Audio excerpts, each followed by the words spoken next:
Welcome back to my channel EaseFoodie. నేను మీ శ్రీలేఖని. So ఈరోజు అయితే ఈ వీడియోలో నేను బీట్రూట్ ఫ్రై ఎలా చేసుకోవాలో చూపించబోతున్నాను. సో వీడియోని ఎండ్ వరకు చూడండి. నేను also please do like, share and subscribe. So ముందుగా అయితే నేను స్టవ్ ఆన్ చేసుకొని ఒక పెనం పెట్టుకున్నాను. దాంట్లో అయితే 2 టేబుల్ స్పూన్స్ ఆయిల్ యాడ్ చేసుకున్నాను. సో పెనం హీట్ ఎక్కిన తర్వాత అందులోనే మినపప్పు, జీలకర్ర, వెల్లుల్లి రెబ్బలు, నేనైతే ఒక 10 నుంచి 15 వెల్లుల్లి రెబ్బలు తీసుకున్నాను. దాంట్లోని 3 ఎండుమిరపకాయల్ని తురుముకున్నాను, అంటే తొడుములు తీసుకొని చిన్న ముక్కల్లో చేసుకొని వేసుకున్నాను. ఇప్పుడు ఇవన్నీ వేగేలా చూడండి. సో ఇవన్నీ వేయించుకోవాలి. వేయించుకున్న తర్వాత మీన్వైల్ నేను బీట్రూట్ తురుము చూపిస్తున్నాను. సో నేనైతే బీట్రూట్ని ఒక 3 to 4 బీట్రూట్ చిన్న పీసెస్ ఉంటాయి కదా, చిన్నవి ఉంటాయి కదండి.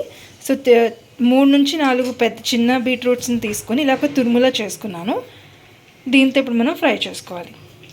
సో మనకి తాలింపు వేగిపోయిందండి. ఇప్పుడు అందులోనే బీట్రూట్ తురుముని వేసేసుకుందాం. ఇప్పుడు అందులో టేస్ట్కి సరిపడినంత సాల్ట్ యాడ్ చేసుకోండి. సో నేనైతే అరౌండ్ 1 టేబుల్ స్పూన్ యాడ్ చేసుకున్నాను. ఇప్పుడు ఒకసారి మిక్స్ చేసుకొని, సో ఇప్పుడు అందులోనే మిక్స్ చేసుకున్న తర్వాత కొద్దిగా నీళ్ళు చల్లుకోండి. ఇలాగా నీళ్ళు చల్లుకున్న తర్వాత ఒక్కసారి మిక్స్ చేసుకొని మూత పెట్టుకొని సిమ్లో మగ్గనివ్వండి. సో కుక్ అయిపోయిందండి. ఒకసారి ఓపెన్ చేసుకొని చెక్ చేసుకుందాము.